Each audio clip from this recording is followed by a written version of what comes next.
Imagine being a teacher concerned about a student's well-being, but discovering that the problem goes far beyond what you imagined.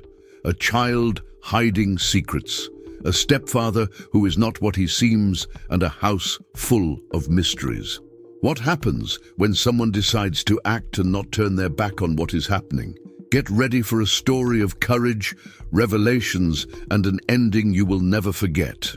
Along this journey, you will see how far one person is willing to go to protect another, even when the truth seems impossible to believe. Stay with us until the end to find out how this story will unfold. And before continuing, leave a like and subscribe to the channel so you don't miss any details of this impactful story.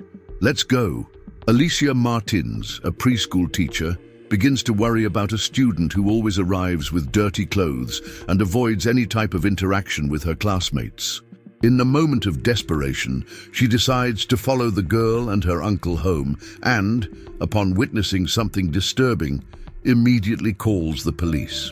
It was a quiet Monday morning for teacher Alicia, who was preparing for another week of school. I was especially excited about the arrival of a new student, something that always brought new challenges and joys.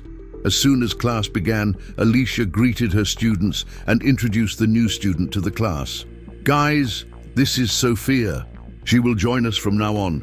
Be welcoming to her, please," said Alicia. Sophia, visibly nervous, sat in her seat, lowering her head and avoiding the curious looks of her colleagues. The girl's discomfort only increased when some students began to question her about moving to that school and why she arrived so late. Professor Alicia knew there was something more behind that situation, but she had little information. She had only known that Sophia's move was caused by a significant loss in the family. "Over time, we will all get to know Sophia better," said the teacher, trying to lighten the atmosphere. "Now, let's begin our history lesson." While the students opened their notebooks, Sophia remained silent, with her eyes fixed on the table and her posture closed. Alicia noticed that the first day was being especially difficult for the girl. She approached Sophia's table and softly said, "Hi, Sophia. I just wanted you to know that I'm here for whatever you need. I know changing schools isn't easy, but you'll soon feel more comfortable here." Sophia looked up, showing a sad face. It was clear that the child was carrying a huge weight. "Thank you, teacher," was what she replied in a whisper. Alicia lightly touched Sophia's shoulder and continued with the class. At the end of the day, the teacher accompanied Sophia to the door to wait for her guardian to pick her up. Soon, a robust man approached them. "Hi, Sophia. How was your first day of school?" he asked in a deep voice. Sophia just nodded without saying anything else. Alicia reached out to the man. "You must be Sophia's uncle. I'm her teacher. Pleasure to meet you."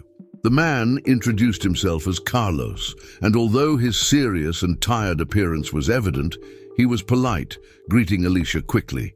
He then addressed Sophia. "Go to the car, Sophia. You can take off that heavy backpack and wait for me for a while. I'll talk to the teacher." Sophia, with a suspicious look, ran towards an old and dirty car parked nearby. Carlos looked at the teacher and commented, "This girl has been through a lot recently. If you can take care of her, I would appreciate it." Alicia tried to understand more about the situation. "Do you know how she's dealing with this change?" she asked. Carlos sighed and replied in a closed tone, "She's trying to adapt one day at a time." The teacher felt uncomfortable but kept the conversation light. She then assured that she would do her best to help Sophia adjust to school, remembering that the girl seemed to be an exemplary student at her previous school. Over the next few days, Alicia watched carefully. Sophia remained isolated, and in addition, the girl's clothes remained visibly dirty and unkempt.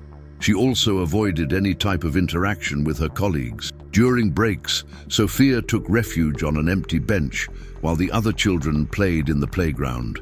When they tried to get closer, Sophia withdrew, not responding. Alicia, aware of her responsibility, tried at all costs to get closer, but Sophia remained closed, wrapped in her own feelings of sadness. However, one day, the girl surprised the teacher. After the class ended, all the other students had already left the room, and Sophia was visibly nervous, more than on other days. When the room was empty, Sophia slowly got up and went to Alicia's desk. Her body was shaking, and she seemed to want to say something but couldn't. "Is everything okay, Sophia?" Alicia asked softly. Sophia shook her head, muttering unintelligible words. Alicia asked her to calm down and try talking again. With a deep sigh, Sophia finally managed to express what was distressing her. "I don't want to go home with my uncle." The teacher, surprised, didn't know what to think. For weeks, Sophia had never shown so much emotion. But there she was, desperate. Alicia then came closer and asked gently, "Why don't you want to go home with your uncle, Sophia? What is happening?" Sophia moved away a little, but with an anguished look she replied, "He's not my uncle. I don't want to be with him anymore." Alicia felt profound sadness upon hearing this, but tried to remain calm. "I know it's been difficult for you, Sophia, but you'll be able to adapt. Everything is fine." At that moment, Carlos appeared at the door of the room. "Sophia, what is happening here?"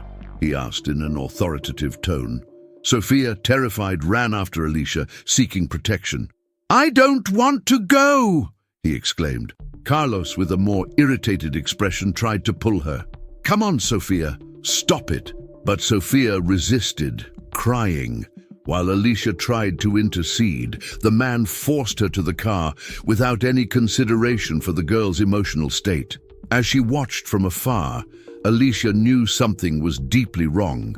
She had to do something. In the following days, Sophia began to arrive at school less late, but still showing signs of tiredness and sadness. Alicia began to investigate further, and in a conversation with Carlos, learned that he claimed that Sophia was having difficulty with her homework, something that Alicia knew to be a lie, as she had never assigned homework. The teacher felt that something much more serious was happening. "I could no longer ignore what I saw." He decided to follow Carlos, and with a sinking heart, he followed him to a gas station. When observing what he was buying, he noticed that he was taking more beer. Following her instincts, Alicia decided to follow once again, and this time, she didn't let her get away. She followed him to an isolated, apparently abandoned house. Upon seeing Carlos forcing Sophia to enter, Alicia hurried to call the police, who quickly arrived at the house. What they discovered changed everything. Sophia was living in deplorable conditions, without any adequate family support. The police, upon investigation, discovered that the man, Carlos, was taking advantage of Sophia's mother's vulnerability and that the girl was being severely neglected. The case was finally resolved, and Sophia and her mother received the support they needed. Donations began to arrive, and with the help of the school, they were able to start a new life. Over time, Sophia became a happier and more confident child.